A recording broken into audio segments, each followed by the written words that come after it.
Hello అండి, ఈరోజు మీకు చేపల పులుసు ఎలా చేయాలో చూపిస్తున్నాను. మీరు కూడా ఒకసారి ట్రై చేయండి. ఇలా ట్రై చేయండి, చాలా బాగుంటుంది. ముందుగా చేపల్ని శుభ్రం చేసుకొని పక్కన పెట్టుకోవాలి. ఇప్పుడు ఒక బౌల్ తీసుకొని ఒక నిమ్మకాయ సైజ్ అంతా చింతపండు తీసుకొని వాటర్ వేసుకొని ఈ చింతపండును నానబెట్టుకోవాలి.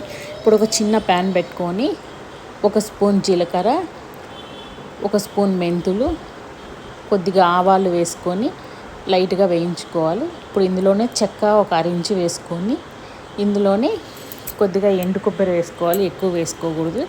వీటిని బాగా వేయించుకోవాలండి.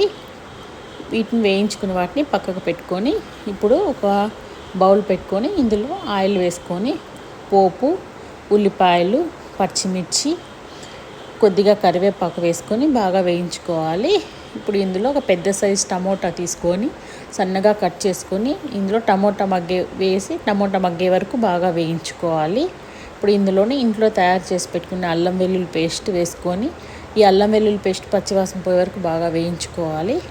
ఇప్పుడు 3 స్పూన్స్ కారం వేసుకోవాలి. ఈ చేపల పులుసుకి కారం ఎక్కువగా ఉంటేనే టేస్ట్ బాగుంటుంది.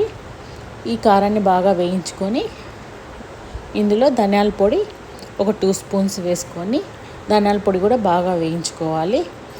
ఇప్పుడు ఇందులో ఒక 1/2 స్పూను పసుపు వేసుకొని బాగా కలుపుకొని మనం ముందుగా తయారు చేసి పెట్టుకుని చింతపండు రసాన్ని ఇందులో వేసుకోవాలి. ఈ చింతపండు రసాన్ని కొద్దిగా వాటర్ వేసుకొని ఈ పులుసునంతా ఒక 10 నిమిషాలు మరిగించుకోవాలి. ఇందులో ఉప్పు వేసుకొని ఈ పులుసు మరిగేటప్పుడు చేప ముక్కలు మనం క్లీన్ చేసి పెట్టుకున్నాం కదా, ముందుగా అవి వేసుకొని ఈ చేప ముక్కలన్నింటినీ స్లో ఫ్లేమ్లో పెట్టుకొని ఒక 10 నిమిషాల పాటు బాగా ఉడికించుకోవాలి. మనం ముందుగా వేయించి పెట్టుకున్న మసాలాని మిక్సీకి వేసుకొని ఇలా పౌడర్ చేసుకోవాలి.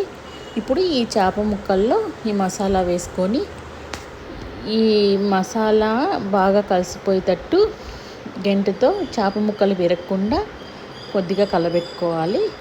ఈ మసాలా వేసిన తర్వాత స్లో ఫ్లేమ్ పెట్టుకొని ఒక 10 మినిట్స్ బాగా ఉడికించుకోవాలి. అప్పుడే మసాలా బాగా కలిసిపోతుంది. ఇంతే అండి, చేపల పులుసు చాలా ఈజీగా చేసుకోవచ్చు.